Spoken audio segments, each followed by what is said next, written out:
ఇప్పటికి జ్ఞాపకం ఉంటుంది ఇది. అంతకుముందు ఒకటే ఉండేది, ఇలా పెట్టినప్పుడల్లా ప్రతిసారి మీరే జ్ఞాపకం వస్తారు నాకు. ఎంత కీన్ అబ్జర్వేషన్. రాజకీయంగా ఉన్నప్పుడు మాత్రం నాకు ఎనలేని సంతృప్తి ఎక్కడ లభించిందంటే, ముఖ్యంగా ఇప్పుడు తమరు చేస్తున్నటువంటి శాఖ ఉంది కదా టూరిజం, అది నేను మీకంటే కొంచెం ఒక స్టెప్ ముందుగా దాన్ని నేను అవి నిర్వర్తించినప్పుడు ఆ శాఖలో మంత్రిగా నాకు పొందినటువంటి అనుభూతి కానీ లభించిన సంతృప్తి కానీ అంతా ఇంత కాదు. ఆ రకంగా మాత్రం రాజకీయాలకు వస్తే ఇంత చేయొచ్చా అనేది మాత్రం నాకు సుస్పష్టంగా నాకు అనుభవపూర్వకంగా తెలిసొచ్చింది మంత్రిగా ఉన్నప్పుడు టూరిజానికి. అది అలా అలా వెళ్ళి ఆఖరికి ఒక కల్నరీ ఇన్స్టిట్యూట్ అనేది నాకు అవకాశం తిరుపతిలో నేను వెళ్ళాను. అద్భుతమైనటువంటి ఇన్స్టిట్యూట్ అది. అంటే క్షమించాలి, అది ఇనిషియేట్ చేసి తీసుకురావడం వరకు నేను చేసి ఇంకా ప్లానింగ్ అంతా మీరు ఉన్నప్పుడే జరిగింది. రాబట్టడానికి ఎంత కృషి చేశానంటే అంతా ఇంత కాదు. అది మనకు రాకుండా పోయే పరిస్థితులు ఉన్నాయండి. ఆ టైం లోపల ఒక మినిస్టర్నా ఒక సూపర్ స్టార్నా అన్నీ పక్కన పెట్టేసి ఆ ప్లానింగ్ కమిషన్ చైర్మన్ ఉండేవారు మౌంటిగా అహ్లూవాలియా. ఆయన దీన్ని వద్దు, మనకి ఇది వైబుల్ కాదు, ఇది ఫీజిబుల్ కాదంటే కనుక కాదని ఆయన గుమ్మందరికి వెళ్ళిపోయి చేతులు కట్టుకుని ఇది ఓకే చేయండి సార్, దీని ఆవశ్యకత అంతా కాదు. ఇండియాలో ఉన్నటువంటి ఎన్ని రకాల స్టేట్స్, ఎన్ని రకాల కల్చర్స్ ఉన్నాయో అన్ని రకాల వంటకాలు ఉండేటటువంటి దేశం మందే. అది నేర్పించే ఒక ఇన్స్టిట్యూషను ఈ రోజున మనకి కావాలి. అదే కల్నరీ ఇన్స్టిట్యూట్.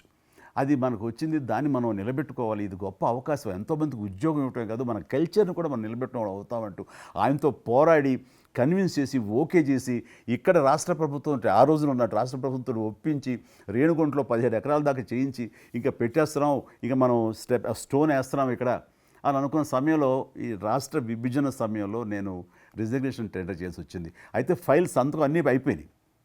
దాని తర్వాత ఇమ్మీడియట్గా వచ్చిన కేంద్ర ప్రభుత్వంగా మీరు దాన్ని ఇంప్లిమెంట్ చేసి ఈరోజు రేణుగుంటలో అది మీరు చాలా అద్భుతంగా ఉన్నదండి. ఇంకా దాన్ని ఈ మధ్యలోనే 2 రోజుల క్రితం ఈ మధ్య నేను మా సెక్రటరీని పంపించాను. మళ్ళీ దాన్ని ఇంకా రిక్రూట్మెంట్ కానీ ఇంకా రీడెవలప్మెంట్ కానీ ఇంకా ఏ రకంగా డెవలప్. ఇప్పుడు ఆల్రెడీ మేము ఎస్వి యూనివర్సిటీతో టైప్ చేసుకుంటున్నాము, టీటీడీ వాళ్ళతో టైప్ చేసుకుంటున్నాము, కొన్ని స్టార్ హోటల్స్తో టైప్ చేసుకుంటున్నాము. ఆ రకంగా ఇంకా మీరు ఏదైతే ఆలోచన ఉండనో మీ ఆలోచన ప్రకారం దాన్ని ముందుకు ముందుకు తీసుకెళ్తాం. మీరు రాజకీయాలు ఉన్నా సినిమా రంగంలో ఉన్నా కూడా కల్మషం లేనటువంటి వ్యక్తి అని నేను భావిస్తాను. ఎవరిని పల్లెత్తు మాట అన్నారు, ఇంట్లో అన్నారు అనుకుంటా, బయట అన్నారు అనుకుంటాను. పార్టీ పెట్టినప్పుడు కూడా ఎవరన్నా అక్కడక్కడ రాజకీయంగా అన్నా కానీ మీరు వ్యక్తిగతంగా అందరూ గౌరవిస్తారు ఈరోజు ఏ పార్టీలు ఉన్నప్పుడు కూడా. నేను అది ముందస్తుగా చూసింది మీలో కిషన్ రెడ్డి గారు. మిమ్మల్ని మనస్ఫూర్తిగా చెప్తున్నాను, అసెంబ్లీలోకి నేను అడుగుపెట్టినప్పుడు నేను కొత్తవాడిని. నా వెనకాల ఆల్రెడీ ఒకసారి ఎమ్మెల్యేగా చేసి రెండోసారి ఎమ్మెల్యేగా ఉన్న కిషన్ రెడ్డి గారు నా పక్క సీట్లో ఉండేవారు. ఇటు పక్క ఇంకొకరు జయప్రకాష్ నారాయణ గారు, ఆయన ఇటు పక్క చంద్రబాబు నాయుడు గారు, మరో పక్కేమో వైఎస్ఆర్, అందరూ ఉండేవాళ్ళు. వీళ్ళందరూ మాట్లాడుతుంటే, వీళ్ళందరూ రాజకీయ ఉద్దండులు మాట్లాడుతుంటే అందరిని చూస్తుండేవాడిని. అక్కడ నాకు వచ్చిన షాక్ ఏంటంటే, ఫస్ట్ ఒకళ్ళు దుయ్యబెట్టుకుంటూ తిట్టుకుంటూ అసలు దుర్భాషలు ఆడుకుంటూ కొట్లాడుకునే పరిస్థితి వస్తూ ఇక ఫినిష్ అయిపోయింది, ఇక ఒకళ్ళు మాట్లాడుకోరు, ఇంకా వీళ్ళు దీర్ఘకాల శత్రువులు వీళ్ళు ఇంకా అనే ఫీలింగ్ వచ్చింది. ఇలా ఉంటుందా అనేది. బట్ దానికి విరుద్ధంగా నేను అసెంబ్లీ అయిపోగానే కారులో నడుచుకెళ్తుంటే ఎవరైతే ఇద్దరు తిట్టుకున్నారో ఒకరొకరు దూషించుకున్నారో వాళ్ళు భుజమే చేసుకుని ఏంది భయ్యా నువ్వు అలా అన్నావు, నువ్వు అనలేదు భయ్యా, అరే నా నాయకుడు చూస్తున్నాడు అనకపోతే బాగుండదని ఇట్లా అంటుంటే నాకు షాక్ తిన్నాను. చాలా ఆశ్చర్యపోయేవాడిని, ఇదేంటి ఇలా ఉంటుందా.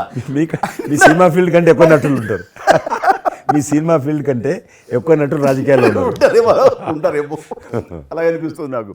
అక్కడ అలాంటి పరిస్థితుల్లో ఒక నిబద్ధతతోటి ఇష్యూ బేస్డ్గా మాట్లాడుతూ తను అనుకున్నవి నిర్దిష్టంగా చెప్పగలిగేటటువంటి నాయకుల్లో మిమ్మల్ని అబ్జర్వ్ చేశాను. మీరు ఎక్కడ ఎవరిని దుర్భాషలాటం నేను చూడలేదు, ఎవరిని పౌరుషంగా మాట్లాడటం చూడలేదు, ఎవరిని ఎద్దేవా చేయటం రెడిక్యూల్ చేయడం నేను చూడలేదు. మీరు ఎంతసేపు ఇష్యూ బేస్డ్గా మాట్లాడేవాళ్ళు, స్ట్రాంగ్ వాయిస్ చేసుకుని మీరు అనుకున్నది అది ఎంత కరెక్టు, ఎలా అన్యాయం జరుగుతుంది అని ప్రజలకి మద్దతుగా ప్రజల తరపున నిలబడి మాట్లాడిన నాయకుడిగానే మిమ్మల్ని చూశాను. నేను ఇప్పటికీ అలాగనే ఉన్నాను. అవును, మా పార్టీలో ఉన్న కొంతమంది కానీ బయట ఉన్నటువంటి వాళ్ళు కానీ కొంత మీడియా విలేకరులు కానీ నువ్వు ఆ రకంగా మెత్తగుంటే లాభం లేదు, ఇప్పుడు రాజకీయాలలో నువ్వు కూడా పరిశ్రమంగా మాట్లాడాలి, వ్యక్తులను చాలా గట్టిగా మాట్లాడాలి అంటారు. కానీ నేను అదే అంటాను, నేను ఇప్పుడు మారలేను, నాకు అవసరం కూడా లేదు, నేను ఇలానే ఉంటాను.